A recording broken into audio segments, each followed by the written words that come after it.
Hello guys, sir ಅವ್ರಿಗೆ permanent tattoo remove ಮಾಡ್ತಾ ಇದ್ದೀವಿ ಲೇಸರಿಂದ. ಸರ್ ಅವರು ಚಿಕ್ಕ ಏಜಲ್ಲಿದ್ದಾಗ ಈ ಟ್ಯಾಟೂ ಹಾಸ್ಕೊಂಡಿದ್ರು. ಈ ಟ್ಯಾಟೂ ಶೂಟಬಲ್ ಆಗ್ತಾ ಇಲ್ಲ ಅಂತ ಹೇಳ್ಬಿಟ್ಟು ಟ್ಯಾಟೂ ರಿಮೂವ್ ಮಾಡಿಸ್ತಾ ಇದಾರೆ ಗೈಸ್. ತುಂಬಾ ದಿನಗಳಿಂದ ಟ್ಯಾಟೂ ರಿಮೂವ್ ಮಾಡಿಸ್ಬೇಕಂತ ಇದ್ರಂತೆ.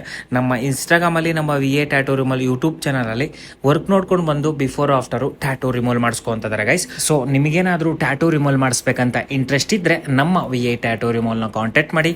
13 ವರ್ಷಕ್ಕೂ ಮೇಲ್ಪಟ್ಟು ಎಕ್ಸ್ಪೀರಿಯನ್ಸ್ ಟ್ಯಾಟೂ ರಿಮೂವ್ ಫಸ್ಟ್ ಇರೋದು. ಟ್ರಸ್ಟ್ ಮಾಡಿ ಟ್ಯಾಟೂ ರಿಮೂವ್ ಮಾಡಿಸ್ಕೋಬಹುದು ಗೈಸ್. ತುಂಬಾ ಜನ ಟ್ಯಾಟೂ ರಿಮೂವ್ ಮಾಡಿಸ್ಬೇಕಂತ ಹುಡುಕಾಡ್ತಾ ಇರ್ತಾರೆ. ಅಂತವ್ರಿಗೆ ಈ ವಿಡಿಯೋ ತುಂಬಾನೇ ಯೂಸ್ಫುಲ್ ವಿಡಿಯೋ. ಆದಷ್ಟು ಶೇರ್ ಮಾಡ್ತಾ ಸಪೋರ್ಟ್ ಮಾಡ್ತಾರೆ ಗೈಸ್. ಮತ್ತೆ ಒಂದೇ ಸರಿಗೆ ಟ್ಯಾಟೂ ರಿಮೂವ್ ಆಗುತ್ತಾ ಅಂತ ಕೇಳ್ತಾ ಇರ್ತೀರಾ ಗೈಸ್. ಇದು ಜಾತ್ರೆ ಟ್ಯಾಟೂ ಆಗಿರೋದ್ರಿಂದ ಬೇಗನೆ ರಿಮೂವ್ ಆಗುತ್ತೆ. 4 to 5 ಸೆಷನ್ ಒಳಗಡೆ 100% ರಿಸಲ್ಟ್ ಇರುತ್ತೆ. ಯಾವುದೇ ರೀತಿ ಸೈಡ್ ಎಫೆಕ್ಟ್ ಇಲ್ಲದೆ. ಮತ್ತೆ ಡಾರ್ಕ್ ಆಗಿರೋ ಟ್ಯಾಟೂಸ್ ಡಿಪೆಂಡ್ ಅಪ್ ಇಂಕ್ ಆಗಿರುತ್ತೆ ಗೈಸ್. ಅದ್ರ ಮೇಲೆ ಸೆಷನ್ಸ್ ಹೋಗುತ್ತೆ ಗೈಸ್. ಅಚ್ಚಾಗಿರ್ಬೋದು, ಟ್ಯಾಟೂ ಆಗಿರ್ಬೋದು, 100% ರಿಸಲ್ಟ್ ಇರುತ್ತೆ. ಭಯ ಬೀಳದೆ ಟ್ರಸ್ಟ್ ಮಾಡಿ ಟ್ಯಾಟೂ ರಿಮೂವ್ ಮಾಡಿಸ್ಕೋಬಹುದು ಗೈಸ್. ತುಂಬಾ ಜನ ಟ್ಯಾಟೂ ರಿಮೂವ್ ಮಾಡಿಸ್ಬೇಕಂತ ಹುಡುಕಾಡಿರ್ತಾರೆ. ಎಲ್ಲೂ ಎಕ್ಸ್ಪೀರಿಯನ್ಸ್ ಇಲ್ದಿರೋ ಕಡೆ ಹೋಗಿ ತುಂಬಾನೇ ಡ್ಯಾಮೇಜ್ ಮಾಡ್ಕೊಂಡು ಸಫರ್ ಪಟ್ಟಿರ್ತಾರೆ. ಮತ್ತೆ ಟ್ಯಾಟೂ ರಿಮೂವ್ ಮಾಡಿಸ್ಬೇಕಂತ ಹುಡುಕಾಡ್ತಾ ಇರೋರು ಕೂಡ ಈ ವಿಡಿಯೋ ತುಂಬಾನೇ ಯೂಸ್ಫುಲ್ ವಿಡಿಯೋ. ಆದಷ್ಟು ವಿಡಿಯೋನ ಶೇರ್ ಮಾಡ್ತಾ, ಫಾಲೋ ಮಾಡ್ತಾ ಸಪೋರ್ಟ್ ಮಾಡ್ತಾರೆ ಗೈಸ್. ಹೆಚ್ಚಿನ ಮಾಹಿತಿಗೆ ನಮ್ಮ VA ಟ್ಯಾಟೂ ರಿಮೂವ್ ಯೂಟ್ಯೂಬ್ ಚಾನಲ್ನ ಸಬ್ಸ್ಕ್ರೈಬ್ ಮಾಡ್ಕೊಡ್ರಿ. ಓನ್ಲಿ ಟ್ಯಾಟೂ ರಿಮೂವ್ ವಿಡಿಯೋಸ್ ಮಾತ್ರನೇ ಅಪ್ಲೋಡ್ ಆಗಿರುತ್ತೆ. ಬಿಫೋರ್ ಆಫ್ಟರ್ ವರ್ಕ್ ನೋಡ್ಕೊಂಡು ಬಂದು ಟ್ಯಾಟೂ ರಿಮೂವ್ ಮಾಡಿಸ್ಕೋಬಹುದು ಗೈಸ್.